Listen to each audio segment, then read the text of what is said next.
Now at 10, as we celebrate our nation's birthday, an ominous reality persists as Utah hits its highest daily infection rate since this pandemic began.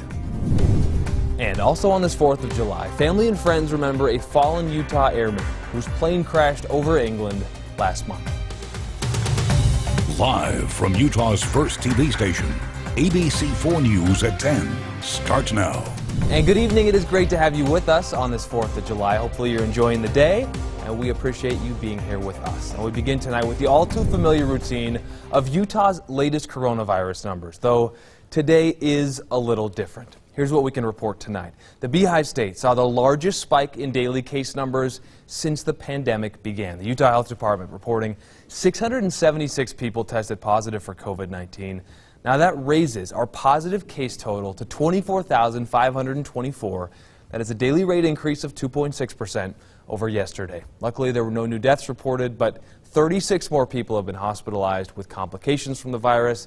That brings our current number of hospitalizations to 193 across the state. Now, as we experience the highest one-day COVID case total in the state, we wanted to know if that spike is changing people's behavior and their holiday plans. ABC 4's Nicole Newman joining us from Jordan Reservoir with that story. State health officials are fearful we will see an even bigger spike in cases after the holiday, especially since it was back during Memorial Day weekend when cases began escalating. I mean, it was a concern when we first got out here, obviously. If we didn't like what we were seeing, then we would have been able to leave. Daniel Whitney and his family spent Independence Day at Jordanelle State Park in Wasatch County. But his plans weren't free of protecting his loved ones from coronavirus. Everybody seemed to be, for the most part, abiding by that at least minimum 6 foot distance, quite a bit more in most cases. ABC4 captured some people social distancing and wearing masks. However, not everyone was as vigilant. I'm not worried about COVID. It's behavior that health officials have been asking people to do heading into the holiday weekend to help prevent a big spike. I'll just try to make the best out of the whole COVID social distance, but you know, it is the 4th of July, so we all wanted to come out here and celebrate. On average, for the past week, the state has seen an increase of 500 or more cases per day, as well as a spike in younger people. We adventured all the way over here, but we're from all the way across the lake, and just walking over here, you could really tell that people were nicely spaced apart. This weekend, the reservoir was a popular attraction for out-of-state and even people from other countries. I am here because I'm from Brazil, and I come here because I really love 4th of July. In my country, you don't have this day. We're from Minnesota, so we love lake life and boats and sandbars. So obviously we found this and we came here.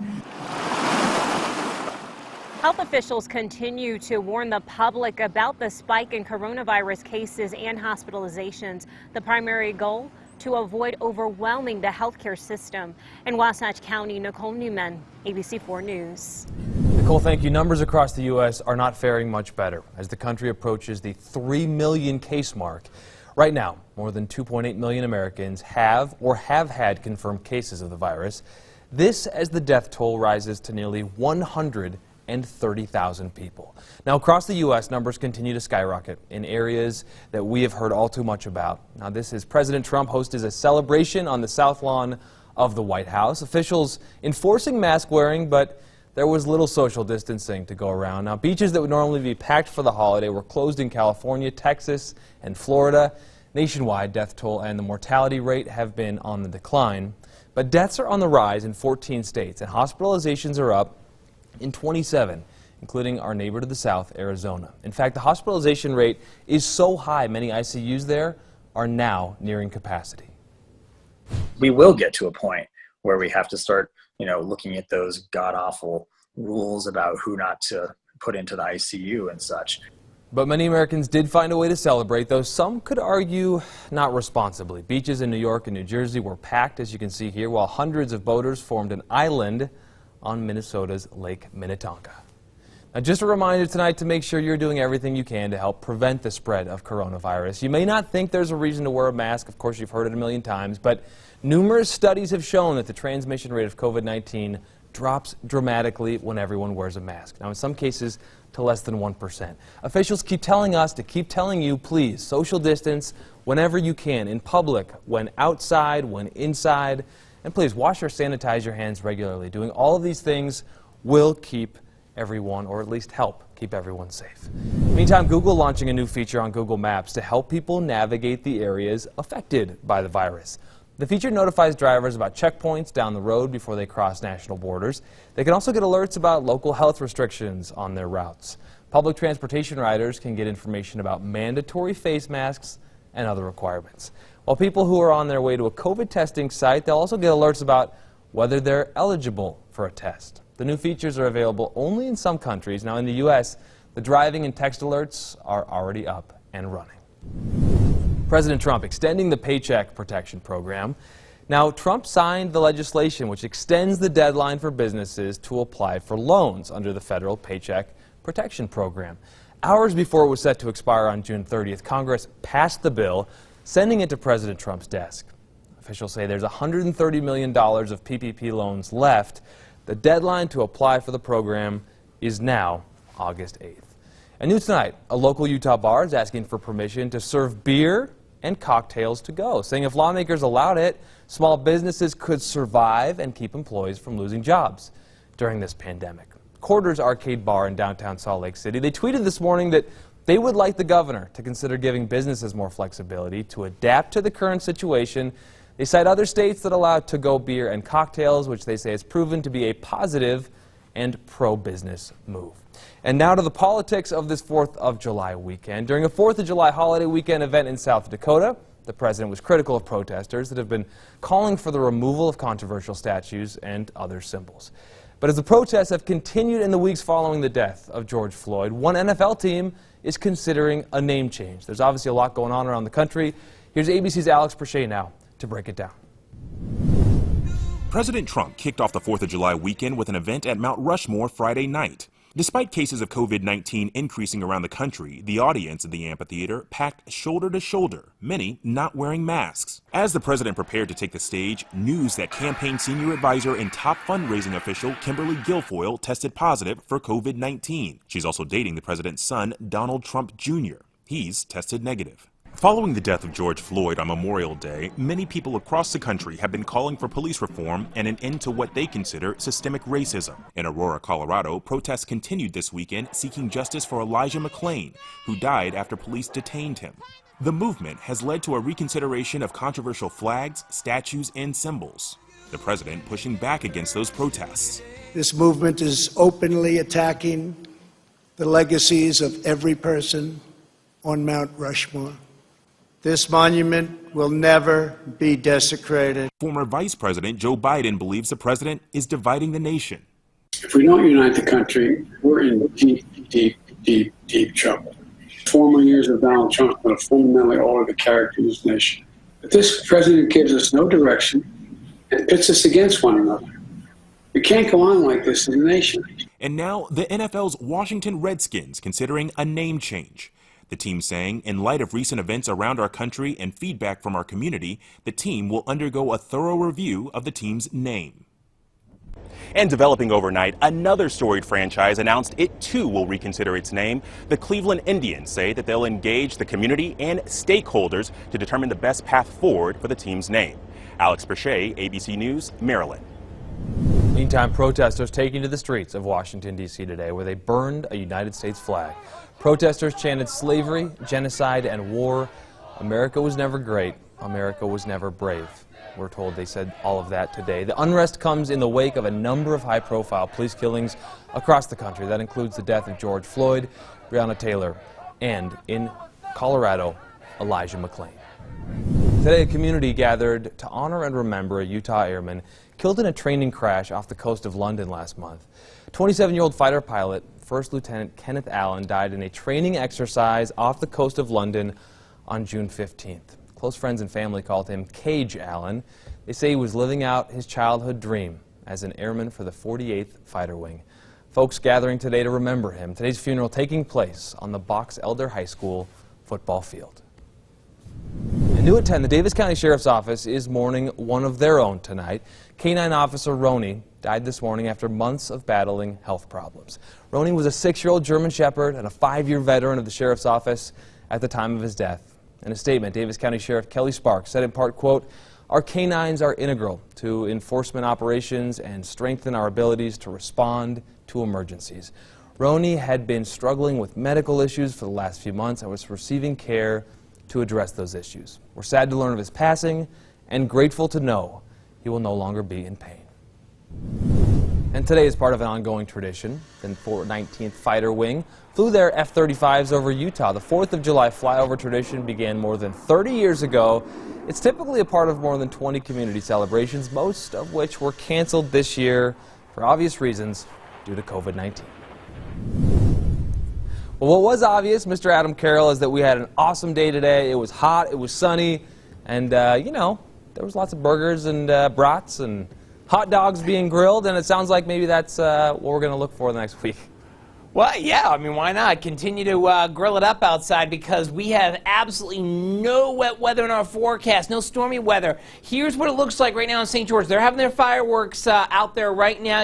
Every now and then you might see one pop up here on the Southern Utah University camera network. It's 10 o'clock. That means the fireworks are up, the light is down, and it's hard to see, but there are fireworks kind of going up and around the Salt Lake Valley, at least hopefully in the non-restricted areas of the Salt Lake Valley. 82 still, though, at this hour. 94 in St. George, 77 in Price and in Bernal and in Delta, even still 71 in Evanston, but 60s across places like the eastern side of Nevada, and almost clear skies across the entire region, mainly 50s and 60s out there, a couple of 70s here along the Arizona Strip. So between now and midnight, which is as late as you can fire them off here on July 4th, clear skies, have fun, but be careful with those fireworks as we have one more day of fireworks, and then we're talking more about the increased fire danger coming up in the full forecast. I saw the words you did there over the screen. I saw what you're doing there. All right, thanks, Adam. Appreciate it. New tonight.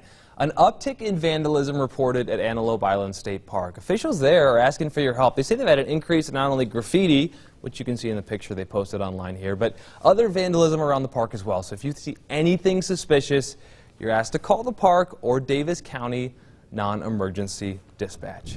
Moving on, also new tonight, police arresting this man, 51-year-old Benjamin Dillman, charged with the arson of a vacant restaurant. The fire happened on Thursday to the Scone Cutter restaurant near State Street and 2100 South in Salt Lake. Now, the fire, we're told, destroyed that restaurant. Dillman now faces 1 count of first-degree felony arson. 2 fires at neighboring buildings last night, keeping Salt Lake City firefighters very busy. Just before 10, so about 24 hours ago, crews responding to a fire at the Big O Tires on 200 South Temple. When they arrived, there were 2 buildings on fire, one a vacant commercial structure, and the other Big O Tires. One firefighter even suffering heat exhaustion, needing treatment on scene. We know that tire fires can have lots of toxic chemicals with lots of smoke. They take a while to put out. No word yet, by the way, on how this fire started. Coming up, taking a live look right now. Hey, fireworks on the horizon. Must be 4th of July, right? We're going to take you to Provo, more on the celebratory and socially distanced event coming up. Plus, we're taking a look at our downtown camera. There's fireworks popping up all over the place. It's that time of the year, but it's also time to talk more about our fire risk coming up in Utah's Most Accurate Forecast.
Welcome back. Happy 4th of July. I think you're looking at some live fireworks on the screen, yeah? All right, just to the side of the screen here, looking at some live fireworks going on in Utah County. The fireworks being set off from inside of BYU's Lavelle Edwards Stadium. Very cool. There are no spectators allowed in or around the stadium. Still, you can look at this light show from home, and they can be able to see and watch from their homes across the Utah Valley, even from miles away, or live on your television screen here. Most holiday fireworks displays were canceled this year as a precautionary measure, of course, due to COVID-19. We're following 2 new fires tonight as we celebrate this 4th of July. The first and most recent start is the Eagle Fire in Utah County. Now, it's a human-caused fire, first spotted earlier this evening, burning near Eagle Mountain. Crews responding quickly to the fire were told they stopped the blaze from growing. The fire right now is about 30 acres. Crews say the fire was caused from an accidental spark of heavy machinery, and they do expect it to be 100% contained by tonight. The second fire we're tracking is the Lund Fire in Iron County. The wildfire is burning just east of Beryl. It's more than 50 acres in size. We're told that 2 structures are threatened. No word on how that fire started. And finally, we're continuing to follow the latest developments with the Canal Fire. It's the largest wildfire currently in our state. It's almost 77,000 acres. The fire burns just north of Oak City, is now 75% contained. More than 600 fire personnel are working the fire. They hope to have this contained by a week from today. Time now for Utah's most accurate forecast with Adam Carroll, Weather Rate certified 9 years in a row. Adam, I'm reading stories here, and through the ceiling I can hear the fireworks booming outside, so it's a busy night out there. Well, it's funny. It's not showing up on our flag cameras, so they've definitely not firing off to our north. But, yeah, I can hear it, too, and it's all over the state right now. But the big problem moving forward here, once we get out of tomorrow, which is still another night you can fire off fireworks, is a very concerned level of fire weather in terms of heading into next week, because we are looking at a very windy stretch of weather here across southern Utah, and dry and hot, which is why we have a fire weather watch that goes into effect noon Monday through Tuesday evening, very likely going to be expanded here most of the week for a majority of the central and southern and eastern portions of our state.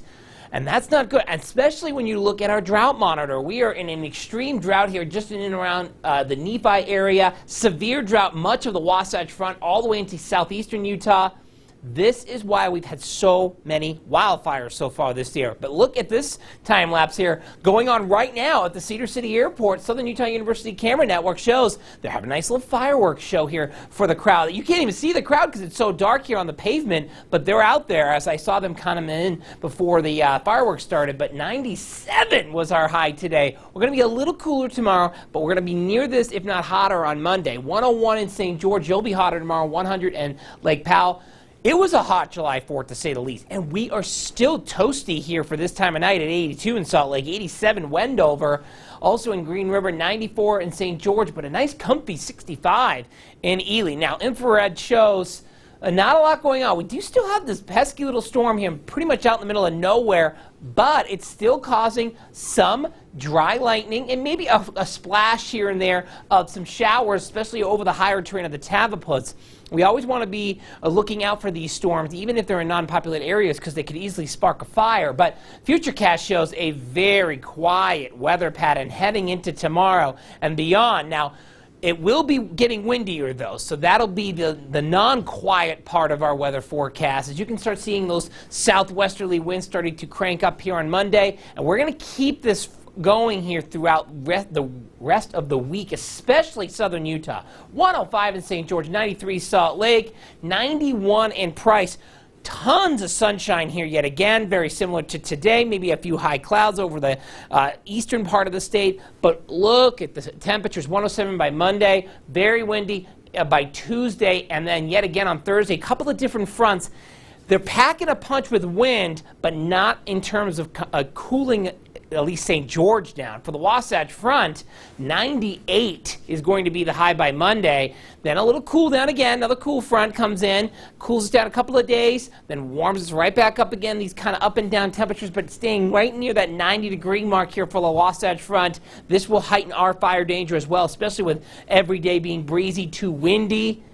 Ooh, I got to tell you, this is not looking good here moving forward for the next week. Well, I was just thinking about how silly it is to try to predict the future, but folks have been urged to stay at home. They're feeling cooped up, and now it's 4th of July. They've got their fireworks, and the weather looks sunny and windy. I don't know. Yeah. If you have any final words to folks, words of advice or wisdom? Well, be careful, but remember, after tomorrow, you can't fire them off, so. Okay, that's why we tapped into your wisdom. Thank you, sir. And now for even more wisdom, Wesley Ruff, check it in with sports. Thanks, Nick. One local team left for Orlando today. Another gets ready to go on Tuesday. We'll hear from them. And the Utah Royals play their second match of the NWSL Challenge Cup. We've got highlights and reaction when we come back with sports.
Time now for ABC 4 News Sports with Wesley Ruff.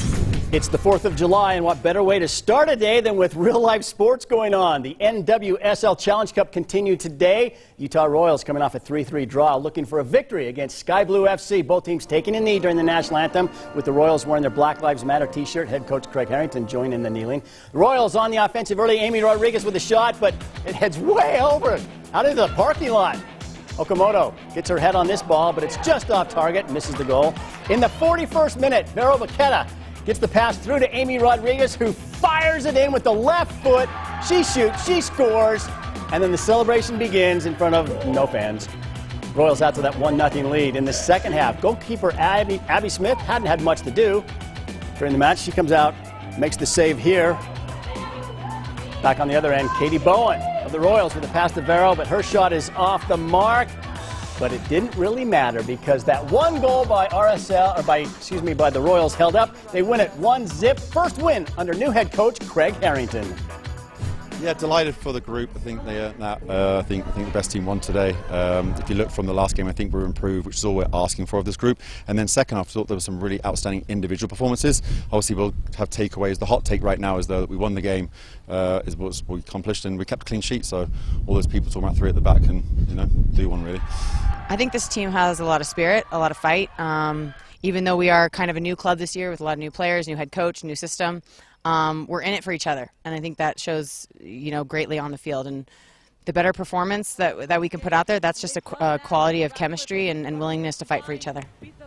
Real Salt Lake left today for Orlando, Florida to begin getting ready for the restart of the MLS season. RSL tried to do everything they could so they can just concentrate on soccer while they're there. You don't want to go into an environment where you're constantly thinking of something else outside of what we're really there to do, is play soccer. So we want to go and focus.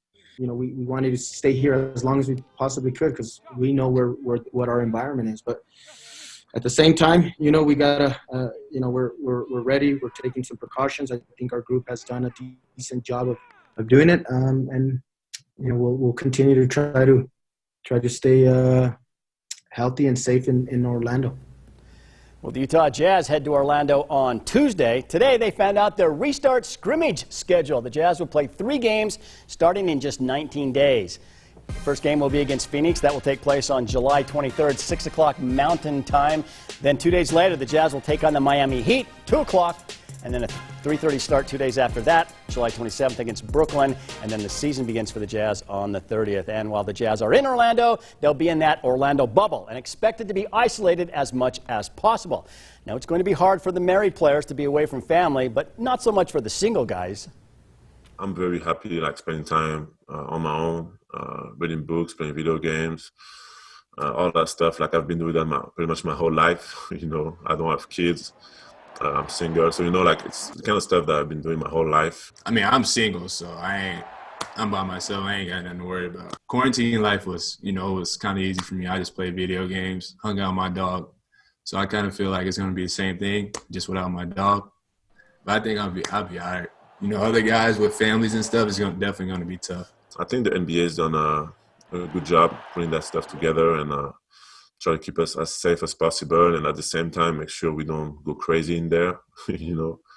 So it's gonna be interesting to see when we get there how things are. But right now, to be honest, I have a better feeling about this than I had a few weeks ago or a month ago.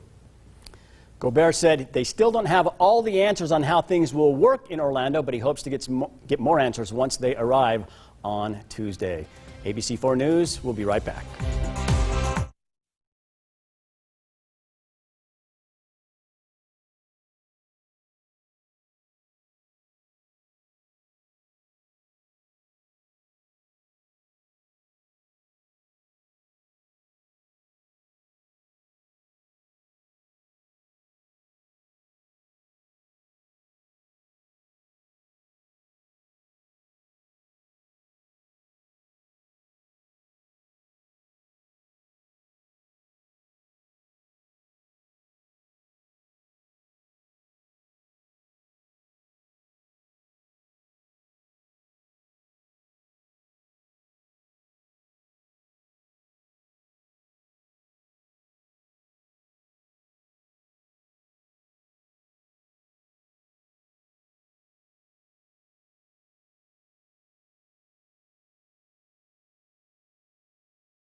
All right, a last look at weather with Adam Carroll. Adam, do you have any idea when we're going to see rain again? There's some inklings that we might see some monsoonal push here, but next Sunday. But that's 8 days from now, so we're going to stay high and dry. We're going to stay hot as well, and breezy to windy to even gusty at times, so high fire danger tomorrow. It'll be a pretty similar day to today. Okay, Adam, thanks very much. Hopefully everyone out there had a safe and wonderful holiday. Happy birthday, America. Have a great night. We'll see you again tomorrow at 5.